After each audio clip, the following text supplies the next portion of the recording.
बे 5 बोसोराव मोनबाबो जाफुङाखैसै। रायजोआ दिनै मोननै बिटिआर एकर्डनि दफाया जाफुंब्लाबो खुसि जागौमोन। रन्जन दैमारि बिथाङा गनांगौमोन। बे एकर्डनि गेजेरजों सानजा सिमाया बारायनांगौमोन।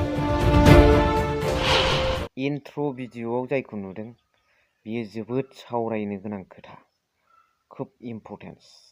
आरो दिनैनि बे भिडिअ'नि गेजेरजों नोंथांमोना बेखौनो जे नुनो मोनगोन, मिथिनो मोनगोन, बिटिआर एकर्ड डे फालिनायाव, हेपिनेस मिशन फालिनायावहाय दिनै माबोरै हेपिनेस खुसिनि दिन, सान्थिनि दिन होनो हाखो। फारसेथिं रन्जन दैमारि सारा जेलाव, बिनि सोमोन्दै सावरायगोन। Hello' everyone, one second welcome back to the channel. दिनैनि गोदान भिडिअ नोंथां बयखौबो गोसो गोथारै बरायदों, लोगोसे आसा खालामो इसोरनि अननायाव नोंथां बयबो मोजां दं। स' खुलुमबाय। दिनै मंगलबार, गोथार बाथौ सान। बिनिनो आंनि खुलुमनाय आरो सिबिनायखौ नोंथांमोन रायजो राजा, आंनि भिउवार्स गाइस, नोंथांमोननो गोसो गोरबोनि गाहाम हामलायनायखौ बावहरबाय, खुलुमनायखौ बावहरबाय। दा जोंहा मोनसे खोथाया जाबाय, बिटिआर एकर्डनि दफाफ्रा मोनसेबो जाफुङाखै। आरो जाफुंदोंब्ला बबेया जाफुंदों, दफानि बबे दफा नाम्बारा जाफुंदों, बेखौ फोरमान होनो हानांगोन प्रमद बर' सारा। नाथाय दिनै मोनसे खोथाया क्लियार, मैया 27 जानुवारियावहाय बिटिआर एकर्ड डे फालिनायावहाय हेपिनेस मिशन, गोजोननि मिशन होननानै बिथांमोना बाइक रेलि खालामदों। नाथाय फारसेथिं रन्जन दैमारि सारा जेलाव दाबो दं आरो बिथांनि कलिग्सफ्राबो जेलाव दं। बाथ्राया खुब सिरियास। प्रमद बर' सारा जों रायजो राजाखौ माबादि थगायनो हायो, बिनिथ' अनेक फोरमान दं।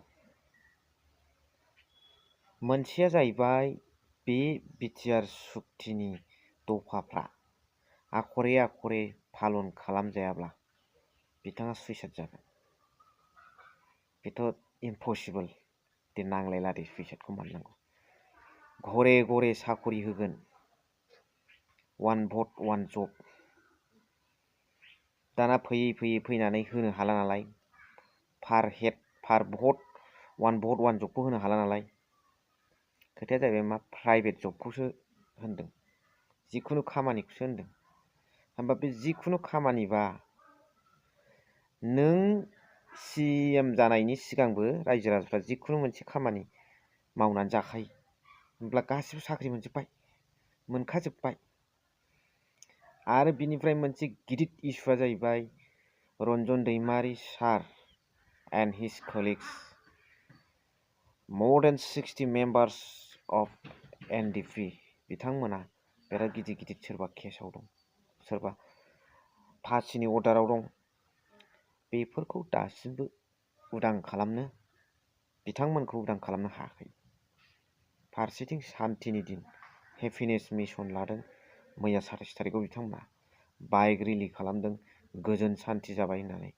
ओजों मोदै रथ' जेलाव थानांनाय NDP मावथि आदामोननि न'खरफोरना माखौ लानानै सान्थि सेलेब्रेसन, हेपिनेस मोनसे मिशननि अबजारभेसनखौ मा मोखाङै लानो हाखो। आरो केसखौ लासै फोजोबगासिनो दं, सालायगासिनो दं, बिनि थाखाय खामानि मावगासिनो दं। नै आजिलके 5 बोसोर हबलै गयासै। बोरै माब्ला जागोन।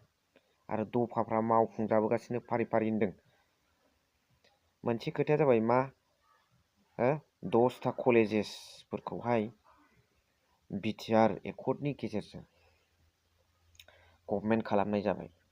नाथाय आङो फोरमान होनो हायो, बेयाव मावनाय कलेजआ गभर्नमेन्ट जादों, नाथाय बेयाव मावनाय लेक्सारार प्रफेसारफ्रा दासिमबो बेथनखौ बै गभर्नमेन्ट जानायनि गभर्नमेन्ट स्केलजों बेथन मोनाखै। ओरैबादि, आरो बेखौथ' हेमन्त मामा बिथाङानो बुंलांखानाय, गभर्नमेन्ट खालामनायाबो बिटिसिनि खामानि, बिटिआरनिनो, आरो बिथांमोननो बेथन होनायाबो बिटिआरनि फान्डनिफ्रायनो जागोन। अब्ला रायजो राजाफ्रा सोंदोंमोन, रिपर्टारफ्रा सोंदोंमोन प्रमद बर' सारनाव, एसअपिडि फान्डनिफ्राय बानायनाय जागोन होननानै बिथांमोननि बेथनखौ, नाथाय स्टिल दासिमबो मोननाय जायाखै बेथनखौ बै रेटआवहाय, बै लेभेलावहाय। थारैनो बिथाङा बेसेबां रायजोफोरखौ थगायनो हायो? खोन्थानानै ला, जायैखौ जायै मावैखौ मावै। बिटिआरनि बबे नाम्बार दफाया मावफुंजाखो बेखौबो रायजो राजानो खोन्थाना हो।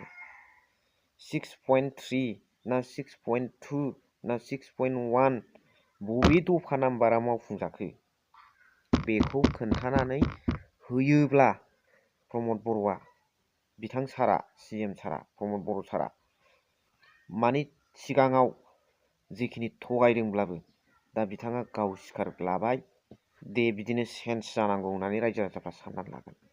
नाथाय नोंथाङा जुद बेजुद भल्टे जाराय नंखायनि सायाव नंखाय, नंखायनि सायाव नंखाय बुंलांगासिनो दं। 5 बोसोराव मोननै दफाखौबो मावफुंजायाब्ला नोंथांमोनानो MP MLA माथो एकर्ड खालामनायनि माथो मुलाम्फा, माखौथो हेपिनेसनि बाइक रिलि सानफेरदों? जों दा जे बिटिआरआव दं आरो नोंथां प्रमद बर' सारा बिटिआरखौ सालायगासिनो दं, बेयो रोजा रोजा रायजो राजा आइ आफानि मेगननि मोदै गोलोमदै आन्दलनाव खस्थ' खालामनाय, सोरनिबा सेक्रिफाइस जानाय आरो NDP आदामोननि बहुद सुप्रिम सेक्रिफाइस खालामनाय, बेनि गेजेरजोंसो मोनदों। बावहाय नोंथांनि सान्थिखौ, नोंथांनि गोजोनखौ रायजोनि गोजोनजों कम्पेयार दा खालाम। मास मोननैनि गेजेराव दिरुननानै खोन्था रन्जन दैमारिखौ, अब्लानो रायजोआ नोंजों दं। आरो जेसेबांनाखि जेलाव जोबजानाय दं बिथांमोननि केसखौ फोजोबनानै खोन्था थाबैनो। 1 भट 1 जब होआबाबो साख्रिफोरखौ होलाबाय 50थासो 100थासो पस्ट दिरुननानै। मावनाया सिनि फिसा मावो, खुगाजों खोन्थानाया लागाव बेसेबां बुरजा। मा सानो रायजो राजाफोर? कमेन्ट्सनि गेजेरजों लिरनानै हर। भिडिअखौबो एसेखिनियावनो फोजोबबाय। कमेन्ट्सखौल' आं नोंथांमोननिखौ आसा खालामबाय। स' थेंक इउसै, थेंक इउ भेरि माच फर वाचिं, लाभ इउ अल।